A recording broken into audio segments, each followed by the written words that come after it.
We begin today's likely pain in Jahara. Now, I may have already done this, but I want to show it just in case I haven't, and just for reference.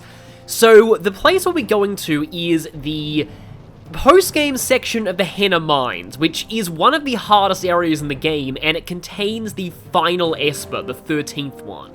Now, I think it's this guy you have to talk to. I think it's the Geomancer.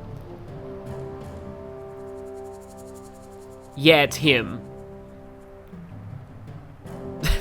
Well, that's blunt.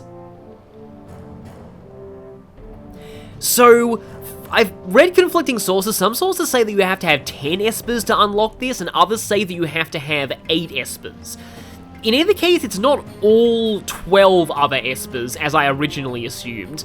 So, yeah, but I would highly recommend doing this one last anyway. Now, I think if we teleport into the Henna Mines, the entrance to the second part of it is pretty much just at... is pretty much right after the teleport crystal.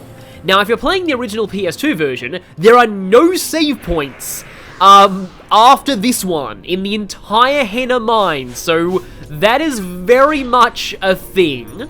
But a lot of the enemies in here are undead, so having like faux undead Kuraja gambits is going to be very, very useful for this. Right now I'm going to control Balthier because I want to try out his new Confused Sword, although the majority of the enemies are probably going to die before they get the chance to, you know, be confused for very long. I still think this song is, like, uncharacteristically ominous, but I mean, I suppose for the point in the story that you come here for the first time. But it's time to finally head out into uncharted territory. Here we are, Phase 2 Dig. Now, there are quite a few more, level 65 enemies. This could be kind of bad, but we got through the Great Crystal with mostly enemies that were, like, about our equivalent level. And Kuraja on these undead bats kills them pretty easily. Although I am going to assume that that's some very bad traps, so somebody's probably going to have to use a float mode, which is still funny to say.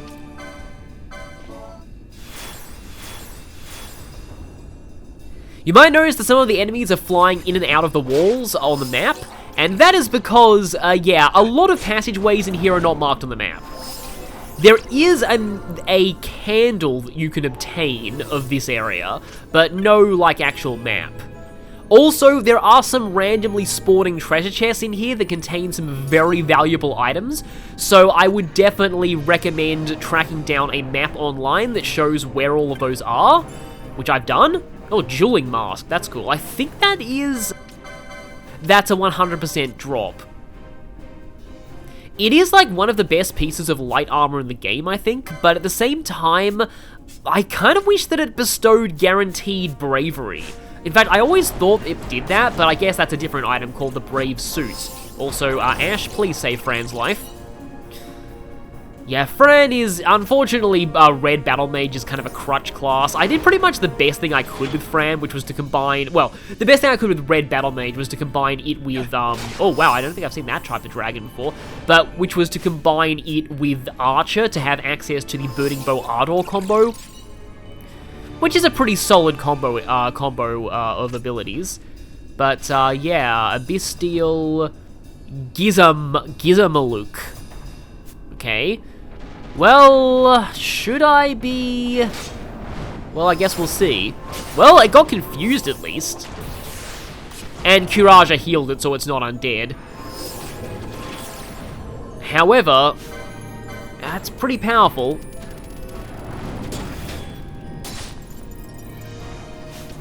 Actually, what gambits is Fran sets to using right now? Oh, she's on the wrong gambit set, that's why. But, yeah, it's weak to one of Ash's elements, and it's weak to something that's buffed by not the Rod of Faith, what is it again? Staff of the Magi, that's it. Staves and rods are, yeah, both kind of different. I think rods still use strength and staves are fully magic. But yeah, we get the Henna candle there, which has revealed the hidden areas of the map on the Henna Mines. Sort of.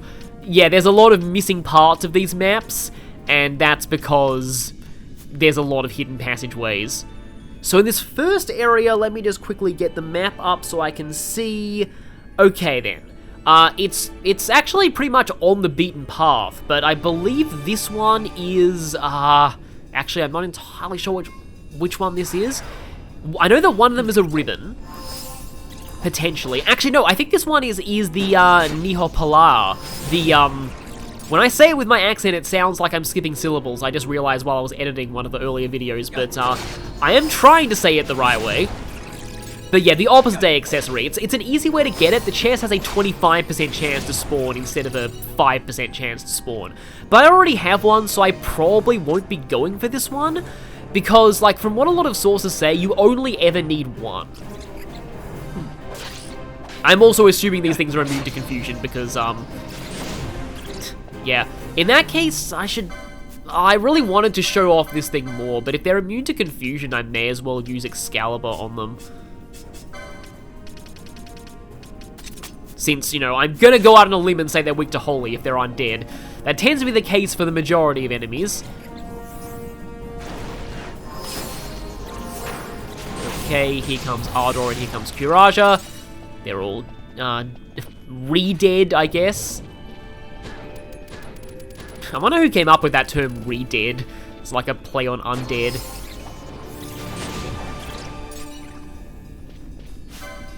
Yeah, they're weak to Holy, but they have 20,000 HP.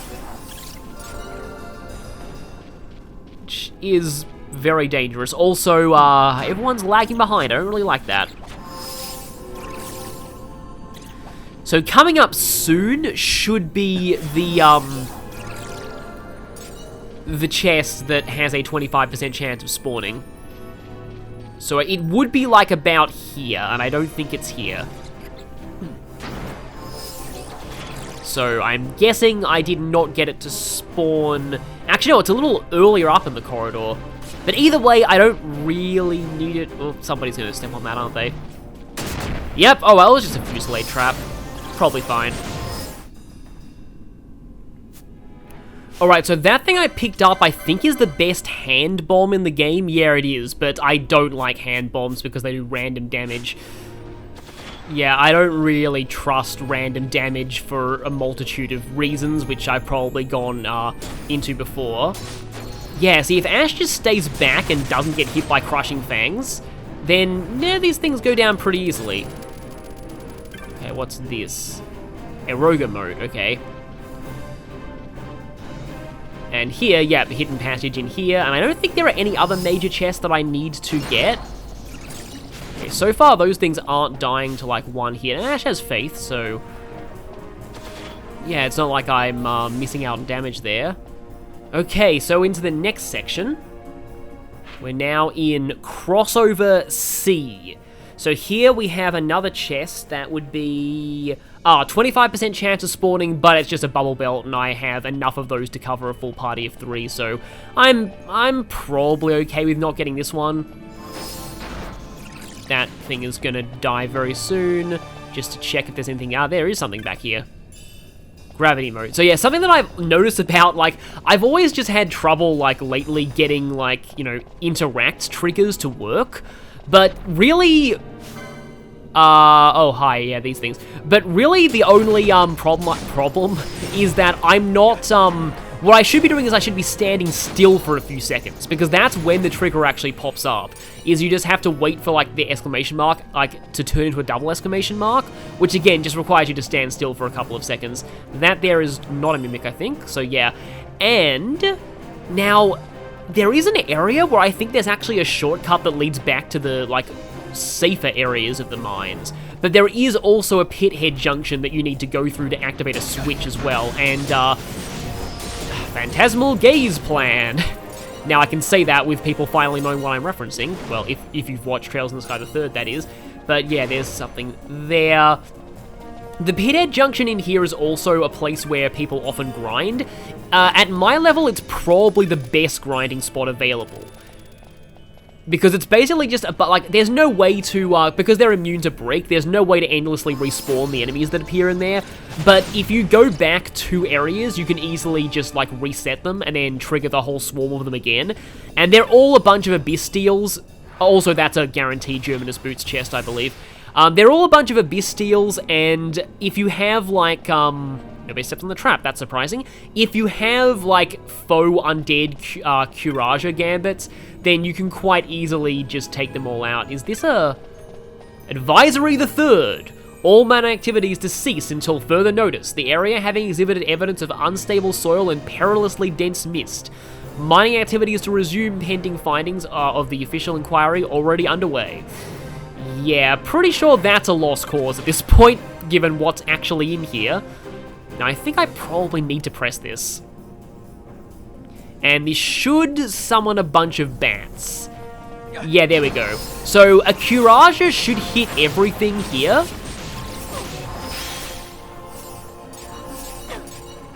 And it does give a pretty good chain, too.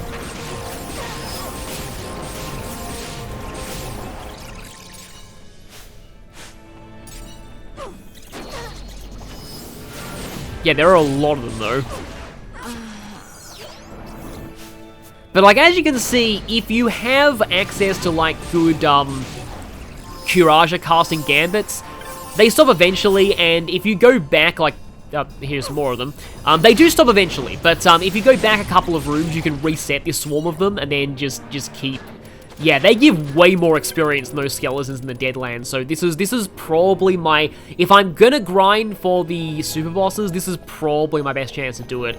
I think I said all the way back in the Dracula Laboratory that when I saw Hecdies there, I thought for sure that they were actually like a post-game dungeon enemy. I was actually right about that. They show up in here. There's also a Hecdies rare game that I think has a chance of showing up in one of the, like, pithead junctions for the lower level part of the mines, that is simply called Melt. In Japanese, it's called Melty Jelly. But yeah, it's just a Hecdies variant, and it's a rare game. But I just find its name kind of funny. Okay, so that way's blocked. I forget if we were supposed to hit that switch or not as far as efficient progress is concerned. But it's probably fine either way. Oh, I confuse. Bolthir was... Oh, Francis Ring, that's fine. Yeah, Bolthir was my, Remedy Gambit guy, so him getting status is generally bad. In fact, I could potentially give him the ribbon. I have Ash with the ribbon just, you know, because she's amazing, so I want to keep her alive as much as possible. And getting Bubble is nice. Also, I have so much Gil right now, there's pretty much no downsides to be using the Turtle Shell Choker to cast spells with Gil rather than MP. I do think that's actually a cool idea for an item. I think some other Final Fantasy games have had equivalents of that. Okay, well, there's rubble in the way. Can we go around it? It does not look like that, so I guess we have to... Unless there's a secret passage. We may have to hit the switch again. Because yeah, that gate is blocked. I've never been in here before, so forgive me if I don't really know my bearings. Oh, hi, two chests. Chaos Bombs, and a Warp Moat. I feel like I don't really use Warp that much. Warp pretty much instantly gets rid of an enemy, but it doesn't really... I don't think it gives experience. It doesn't kill chains, though. I think Glaring Eye is a rare game. Thankfully, it's wasting its time trying to cast Doom on Ash, which I think she's immune to due to the ribbon. Okay, it died, but it wasn't a hunt club. Yeah, I think it's probably a rare game. Is this going to summon a swarm of literal vampire bats? I'm not sure. Yep, it's summoning a swarm of these things, and I probably should kill them just because, you know. And a lot of people are dying, but yeah, they're worth very good experience. In fact, for once, I probably should not actually have... Like, Bolthir's actually got, Volthir's got pretty far ahead in terms of levels. I might actually want to bring someone like Varn or Barsh in. Uh-oh, not self-sacrifice. Don't want no Final Fantasy X today.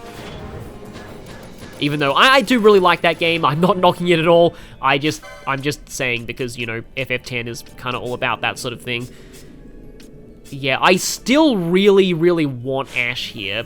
Because her Curages are way stronger than Pinello's.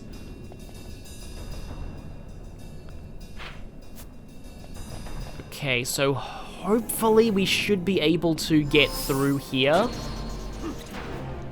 Actually, hang on, I may have missed a switch there when I was checking the overturned cart. Because what that overturned minecart is, it's actually a shortcut to the Feywild. I did it again, I keep saying that, because I've been obsessed with D&D live streams since discovering a certain one in 2016. But yeah, the Feywood. There's a shortcut into the Feywood that is blocked by an overturned minecart, but I think you might be able to actually... The map says there should be a switch around here. Unless the switch is on the other side of the minecart. It looks like the switch is on the other side of the minecart. Actually, from what I remember, I think that switch, like from what I remember from like reading up on a few things, I think that minecart goes away after you beat the Esper in here. So that's not going to be for a little while longer. Oh, hi Hecdies. I do kind of like the way these things just drop down from the ceiling. Yeah, we are leveling up quite a lot through here, and I'm liking that. Because I'm going to need to be very high level for a couple of things eventually. And yeah, there's an overturned minecart that we also can't get past. Just a little bit of gil, but now let's head in here where I don't think there are actually any random chests that, at least the map that I'm following is listing. So this area would be Special Charter Shaft, which is actually quite big. So later on in this place are some chests that I would like to end up getting. Oh yeah, Barsh has the immobilizing sword. Uh-oh. Oh, right. They're not necrophobes, they're necrofiends. Still pretty bad, but not quite as horrible as the ones in the Great Crystal. Which I now remember do actually appear outside of the Great Crystal. Okay, Fran 66. I think I should bring Varn in now.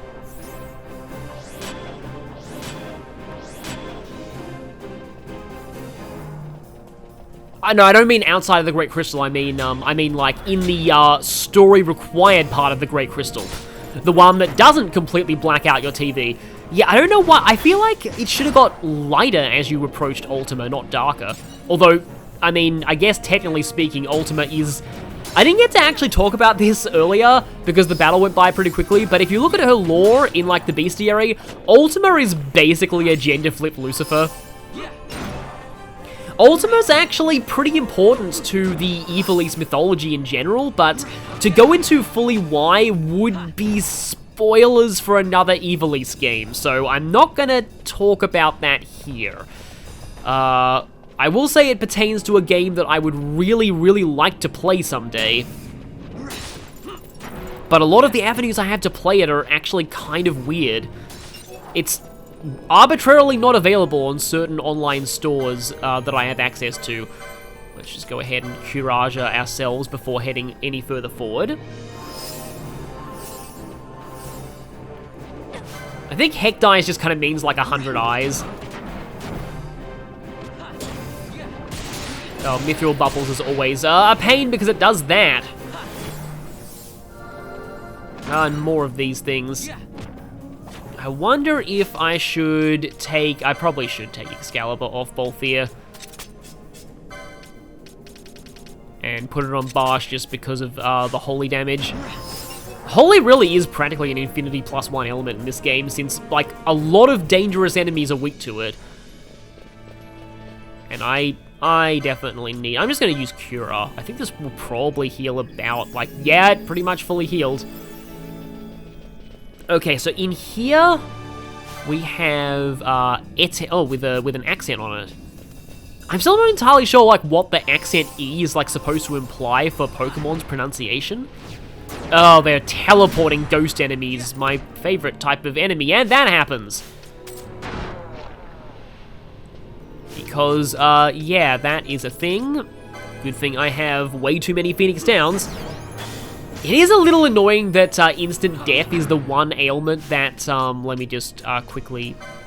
I wonder if I forget how many remedy laws Varn has.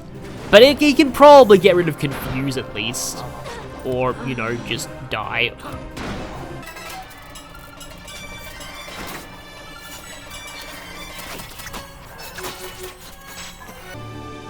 there, like, a chest around? Oh, there is, but, you know what? Surefire way to avoid traps is to get rid of most of your party members. Would have been so embarrassing if I'd actually stepped on that walking back. Okay. So, just a little high, Necro Fiend. Ah, of course, yeah, teleported.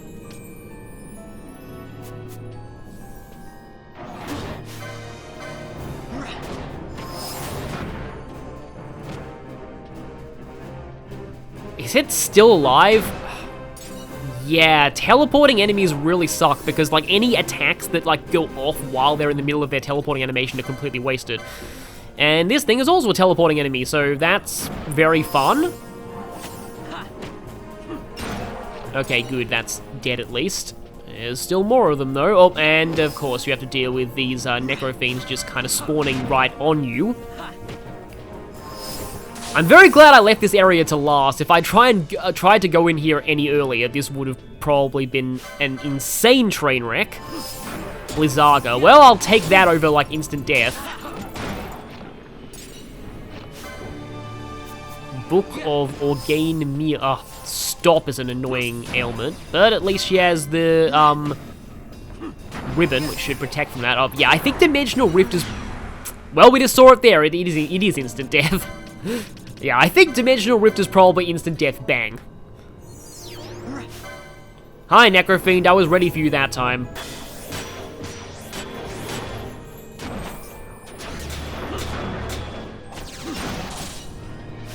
I wasn't ready for you, though.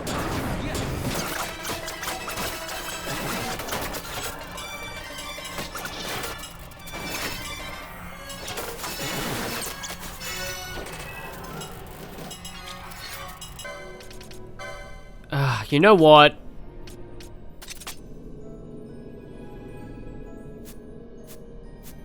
I'm going for the power anklet on Barsh just to protect him from getting stopped, because there's not a lot that actually, yeah, I'm running out of things that remove that, too.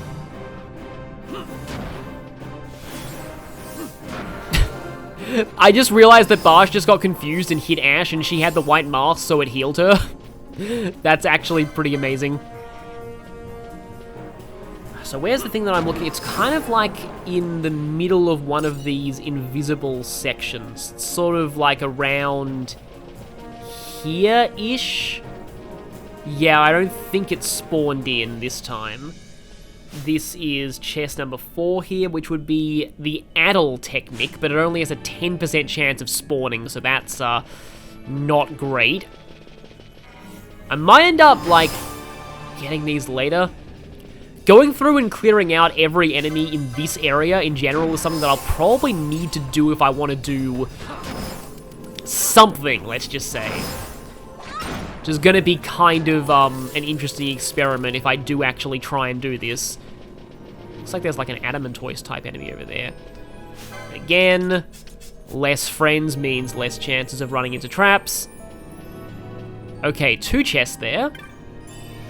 Arrow Moat. And Renew. I think that one does have 100% chance of spawning, but that is the Renew magic, which is a full heal. Honestly, it's kind of overkill at this point, because Curaja from a decent magic stat is pretty much a full heal anyway. But it does inflict pretty much instant death on undead, although, you know, if they're immune to the instant death status, I think it doesn't affect them. Oh, no, that isn't an Adamantoise, it's just a rock. I thought for a second that was an Adamantoise. But yeah, the next one of those chests that is marked on my map is, at the end of, like, one of those shafts that actually is on the in-game map. Hello, Necrofiend.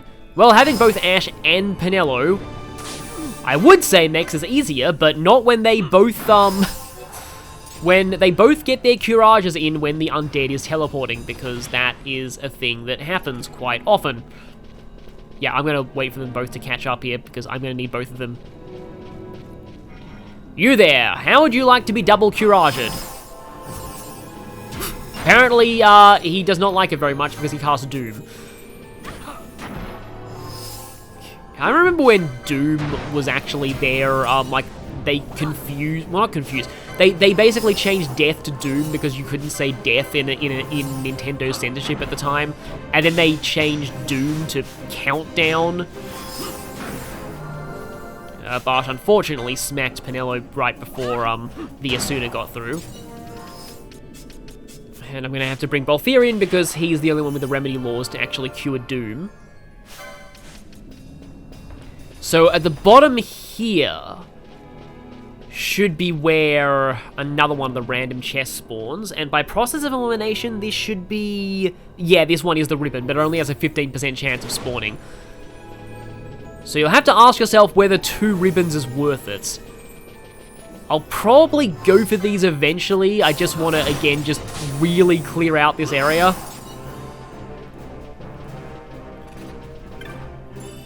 Before I start, like, actually resetting it for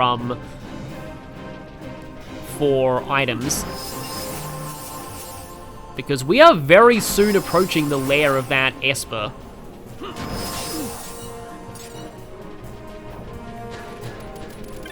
Okay, there's something there. Suit of Grand Armor. There are a lot of really good pieces of armor in here. Grand Armor, and it has slightly better strength than what he had before. Yeah, it's actually slightly better than the Maximilian in some ways, so I guess Maximilian isn't the ultimate heavy armor. I feel like the Brave Suit is somewhere here too. I think the Lordly Robes are also here. There's a lot of really good, yeah, pieces of armor that you can get around this area.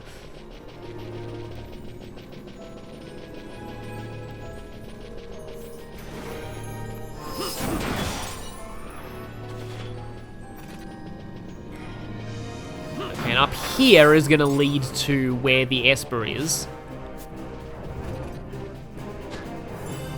Reflector mode. I'm guessing that something's going to ambush us in... oh, actually, no. Yeah, that gate looks very boss-like, so let's not go in there just yet, because, so from what I've heard, creating an autosave when this special charter shaft has no enemies in it is useful for...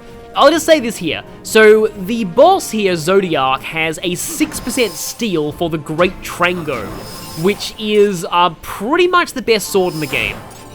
One of them, at least. And it's definitely like the... oh, there we go, there's the set of Lordly Robes. It's definitely like the easiest way to get this. Like, all of the other ways of getting it are, it's Mystic Armor that boosts strength. I guess that's really useful for Samurai, except Vaan doesn't have the license for it. It'd be kind of cool if he did, though. Let me just check, because everyone has, like, Overkill LP right now. Yeah, here we go. I can actually get the license for Lordly Robes this way. Sorry to temporarily halt the action in order to use some license points, but, not everyone has fully capped out their license board.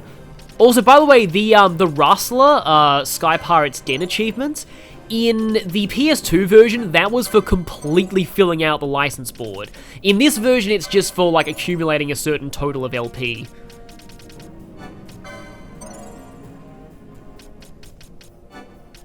Oh, that's the upgraded Masamune that I think is going to be kind of hard to get. I think it requires farming specific loot.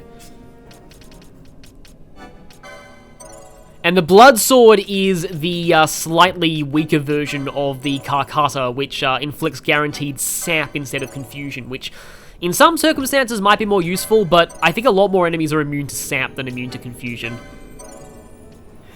Oh, right, the Formal Halt is supposed to be in here too. I should probably get that, because that is one of the better guns in the game.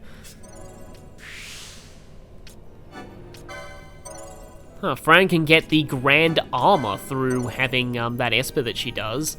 Shem has I. Penelo didn't have the ribbon license. That's probably really bad since she's one of my main healers.